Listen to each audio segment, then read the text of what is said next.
Pemirsa, jumlah pasien positif corona di Indonesia hari ini bertambah 490 orang hingga totalnya menjadi 16.496 orang.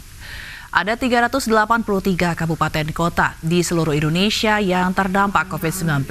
Hal ini menunjukkan pandemi corona di Indonesia masih menunjukkan tren yang meningkat dan sebaran yang makin meluas.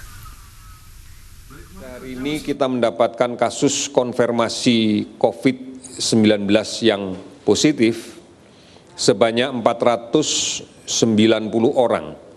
Sehingga sekarang totalnya menjadi 16.496 orang. Sementara kasus sembuh bertambah 285 orang sehingga menjadi 3.803 orang. Kasus meninggal ada 33 orang sehingga totalnya menjadi 1.076 orang. Sudah 383 kabupaten kota yang terdampak di 34 provinsi. Artinya sudah hampir sebagian besar kabupaten kota kita sudah terdampak. Kasus ODP akumulasi yang kita lakukan pemantauan sebanyak 262.919 orang, PDP 34.360 orang. Oleh karena itu, dari data-data ini mencerminkan bahwa kasus positif, penambahan kasus positif konfirmasi masih terus meningkat. Namun kalau kita lihat sebaran kabupaten kota yang terdampak semakin melebar, semakin meluas. Kalau kita perhatikan per kabupaten kota memang ada 1-2 kabupaten kota yang masih menunjukkan tren dengan penambahan yang semakin tinggi. Namun banyak yang kemudian tren penambahannya sudah tidak lagi eksponensial terlalu tinggi tetapi hampir mendatar, hampir. Ini bagi kita sebenarnya tidak melihat itu, tapi melihat bahwa memang kontak dengan kasus positif tanpa gejala masih terjadi. Oleh karena itu mari bersama-sama kita kembali mengingat tentang bagaimana cara mencegahnya ini. Saudara-saudara, mencuci tangan dengan menggunakan sabun dan air yang mengalir minimal di 20 detik sesering mungkin ini adalah menjadi penting. Karena tanpa mencuci tangan kalau kemudian kita menyentuh wajah, mulut, hidung, ini akan menjadi risiko yang sangat tinggi untuk tertular. Sejumlah keluarga pasien COVID-19 di Kabupaten Halmahera Barat, Maluku Utara menjemput paksa keluarganya dan mengamuk serta merusak sejumlah fasilitas gedung karantina. Sementara 10 pasien yang dikarantina di sebuah hotel di Ternate nekat kabur karena bosan.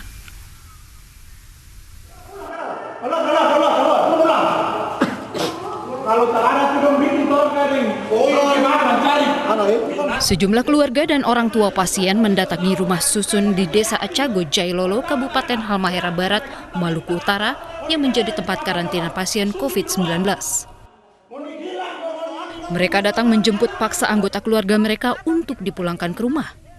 Hal ini membuat mereka adu mulut dengan petugas dan melampiaskan kekesalannya dengan merusak fasilitas gedung.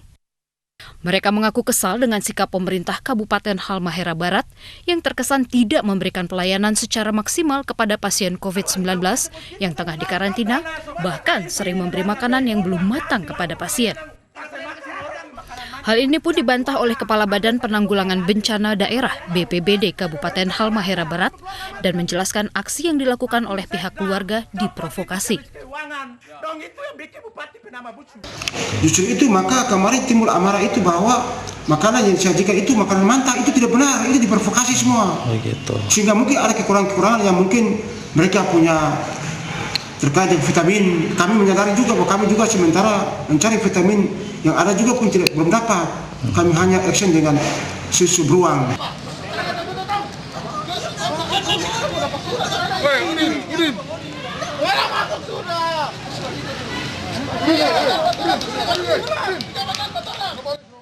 Sementara itu di Ternate, sejumlah petugas terlibat adu mulut dengan 10 pasien COVID-19 yang kabur dari tempat karantina di sebuah hotel.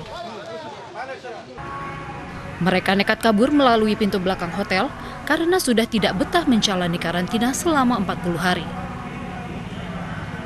Setelah negosiasi dan diberi pemahaman, akhirnya ke-10 pasien ini pun kembali ke kamar mereka untuk menjalani karantina.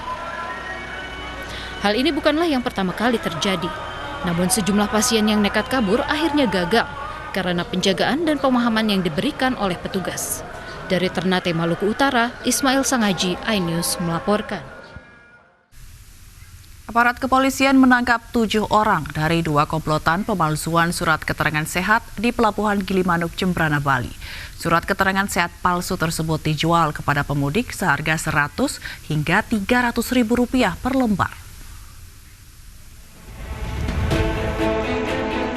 Inilah ketujuh pelaku pemalsuan surat keterangan sehat yang beroperasi di Pelabuhan Gilimanuk, Jembrana, Bali.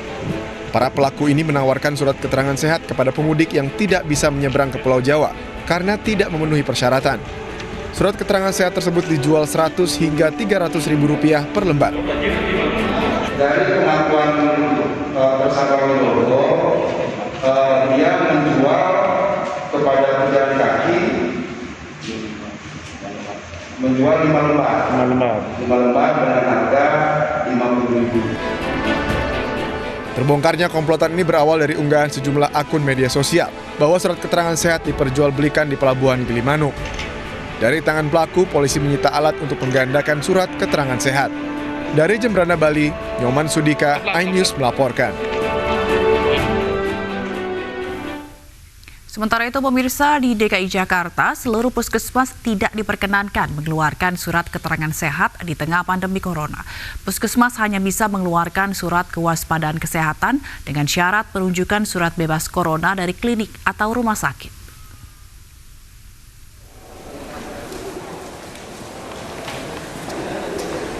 Di tengah penerapan aturan larangan mudik, ada sejumlah pengecualian bagi kalangan tertentu yang masih dapat melakukan perjalanan keluar kota. Meski demikian, salah satu syarat yang harus dipenuhi adalah menunjukkan surat keterangan sehat. Namun kenyataannya, kini seluruh puskesmas di wilayah DKI Jakarta tidak lagi diperkenankan mengeluarkan surat keterangan sehat. Salah satunya, Puskesmas Cempaka Putih, Jakarta Pusat. Pihak puskesmas menyatakan, keterangan sehat yang diperoleh dari hasil rapid test hanya diperuntukkan bagi warga OTG, ODP, dan PDP.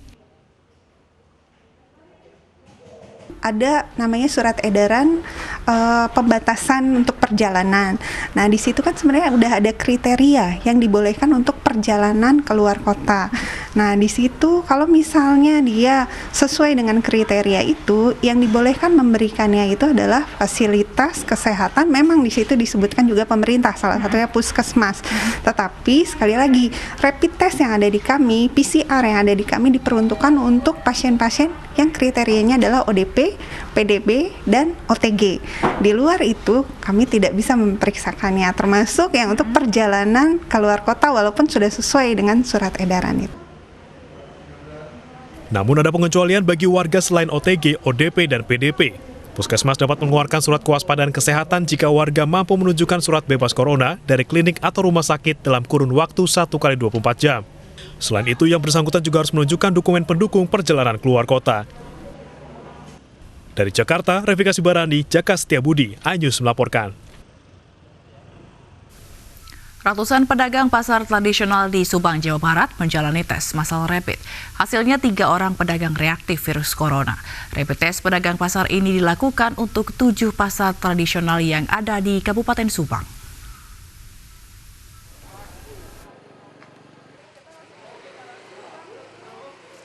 Tim gugus tugas percepatan penanganan COVID-19 Subang menggelar rapid test massal untuk 420 pedagang di 7 pasar tradisional di Subang. Di Pasar Baru Tradisional Subang, para pedagang terlihat antusias untuk menjalani rapid test ini. Satu persatu mereka diambil sampel darahnya untuk dilihat apakah reaktif atau tidak.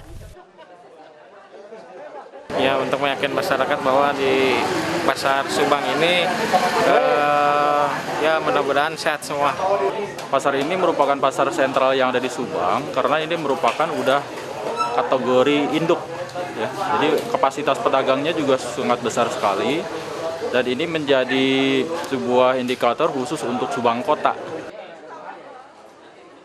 Dari 3 pasar tradisional yang sudah menjalani rapid test, 3 pedagang di pasar tradisional Kasomalang menunjukkan hasil reaktif terhadap virus corona. Petugas kini mengisolasi ketiga pedagang dan melakukan tes swab untuk memastikan positif corona atau tidak. Dari Subang, Jawa Barat, Yudi Heriawan, Juanda, iNews melaporkan. Hari ini Kota Denpasar, Bali mulai memberlakukan pembatasan kegiatan masyarakat atau PKM.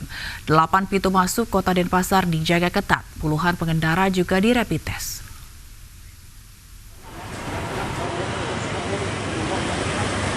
Sejak pukul 8 waktu Indonesia Tengah, belasan personel gabungan memeriksa pengendara yang melintas di pos pantau terpadu 2 di Jalan Ayani Utara, perbatasan Kota Denpasar dengan Kabupaten Badung.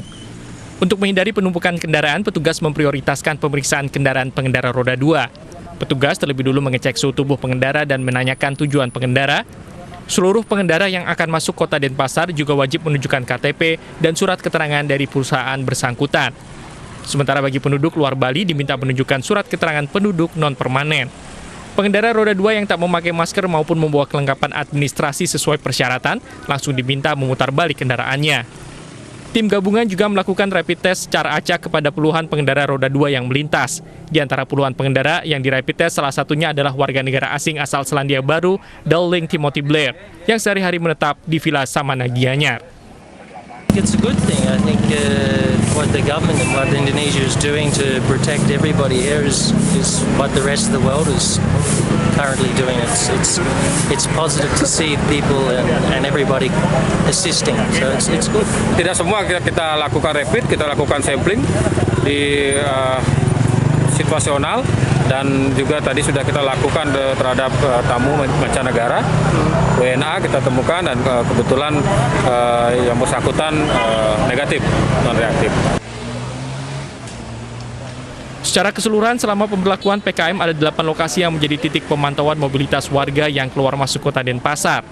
Sementara berkaitan dengan sanksi administrasi maupun adat baru akan diterapkan kepada masyarakat yang tidak patuh setelah 1 pekan pelaksanaan PKM. Dari Denpasar, Bali, Bagus Alit, iNews melaporkan.